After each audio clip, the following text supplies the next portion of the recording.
Simple কথা এটা মই কৈ আছো, ভালকে শুনিব আপোনালোকে। মোৰ কোনো জাতি নাই, মোৰ কোনো ধৰ্ম নাই। এইটো টপিকৰ ওপৰত মই কথাখিনি কৈ আছো দেই। যেতিয়া আমি জন্মগ্ৰহণ কৰো এটা নিৰ্দিষ্ট ধৰ্ম আৰু জাতিৰ ঘৰত, তেতিয়াই আমাৰ ধৰ্ম আৰু জাতি অলৰেডি হৈ যায়, ডিচাইড হৈ যায় যে আমি এইটো ধৰ্মৰ হয়, এইটো জাতিৰ হয়। বিকজ আমাৰ লগত আদাৰ চইচ একো নাথাকে। আমি জাতি আৰু ধৰ্মটো বাই চইচ নাপাওঁ, বাই বাৰ্থ পাওঁ। চ' তেওঁলোক যোনেই যিমানেই নকওক কিয়, মই জুবিনদাৰ প্ৰসংগত কথাখিনি কৈছো, যিজন মানুহ ঢুকাই গ'ল, আজি পৃথিৱীত নাই সেই মানুহজন। সেই মানুহজনৰ এটা টপিক লৈ পেলাই ইমান ছচিয়েল মিডিয়াত ভাইৰেল হৈ আছে, ইমান কিছুমানে ইমান কথা কৈ আছে, জাতি ধৰ্ম নাই, কিবা নাই, এইটো নাই। বিশেষ কৰি কিনে আমাৰ মামায়ো কৈ আছে, মামাই এক্সপ্লেনেশ্যন দি আছে এইটোৰ ওপৰত। ইমান এক্সপ্লেনেশ্যন দিব কথা নালাগে, মানুহে বুজি পায়। মোৰ নলেজে যিখিনি গম পাইছে মই সেইখিনিৰ ওপৰত কথাখিনি কৈ আছো।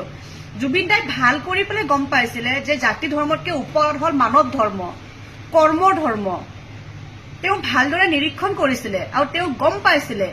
সেইটো কাৰণে তেওঁ জাতি আৰু ধৰ্মক বেছি প্ৰাধান্য দিয়া নাছিলে। কাৰণ জাতি আৰু ধৰ্মই মানুহৰ মাজত সদায় ভেদ ভাৱ, উচ নিচ, সৰু ডাঙৰ আনে। সেইটো কাৰণে তেওঁ এইবোৰতকে ওপৰত মানৱ ধৰ্ম আৰু কৰ্মৰ ধৰ্মক বেছি গুৰুত্ব দিছিলে। সেইকাৰণে আজি তেওঁ ঢুকোৱাৰ সময়ত আৰু আজি